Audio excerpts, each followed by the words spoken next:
This is my long overdue review of Cafebox, which is another coffee subscription service, but the difference is that they bring you the best specialty coffee from Scandinavia's top micro roasters. Each box comes with 2 bags of specialty coffee, as you can see here, and a nice big info card, which actually has changed since the time that I reviewed it.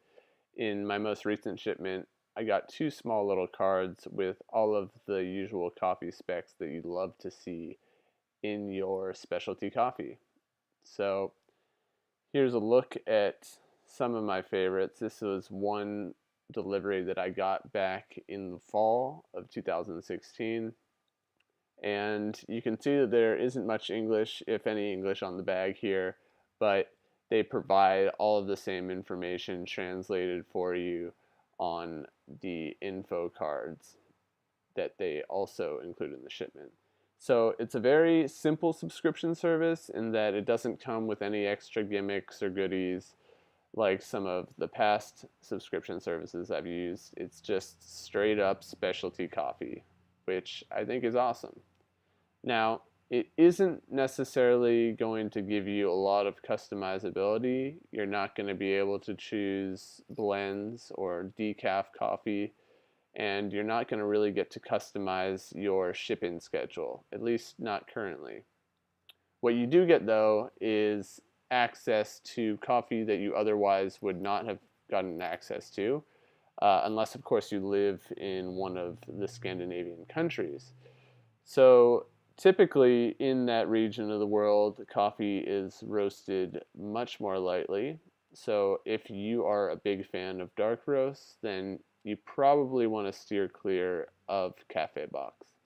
But if you are all about drip coffee and really like your light roasts, then this is definitely an excellent option. Probably one of the better ones that I've tried. As you can see here, I have 2 bags of coffee from Solberg and Hansen. Every shipment comes with 2 different coffees from the same micro roaster, and the idea behind it is that you get to try 2 different regions usually, and it's roasted by the same place. So you get a good sense for how regions affect the way coffee tastes, since most of the other variables stay consistent. You got the same roaster, generally the same roast level, which is a light roast. And I should add that you can get a darker roast delivered to your doorstep if you choose the espresso roast option over on the website. So here's a look at some typical beans. Again, this is probably more so in the medium range, but way lighter than a lot of the stuff that you'll see here in the States. I really like the Cafebox subscription for the simple reason that the coffees work really well with manual brew methods, particularly pour over. I did a lot of experimentation across my Hario V60 and my Chemex. Coffees also did pretty well with French press, but again, they're a little bit more acidic typically. I didn't find that all of them were overbearingly acidic. In fact, of the 6 coffees that I received, really there were only 2 of them that were a little bit too bright for me.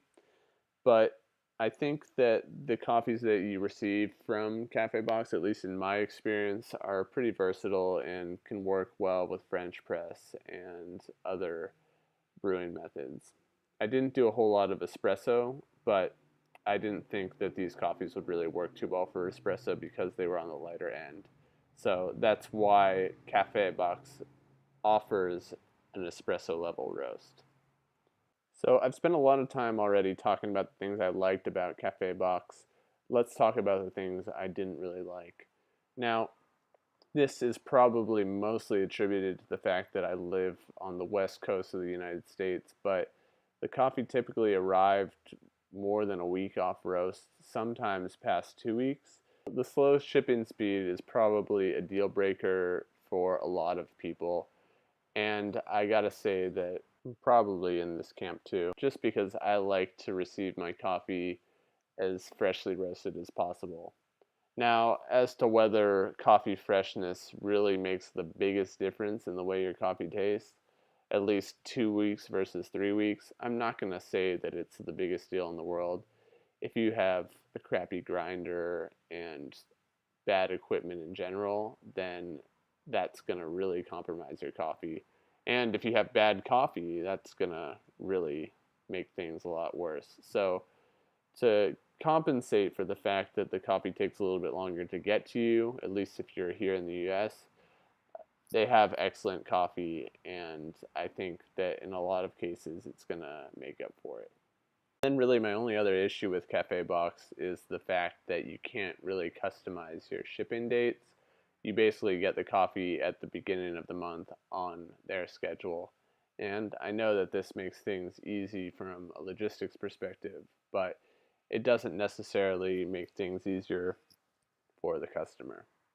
So there you have it, a bunch of random clips of my time with Cafe Box. I'm sorry I couldn't get you guys anything better than this, but I think this does give you a good sense for what kind of coffee you're going to get, how fast you're going to get it, and what to expect in every box.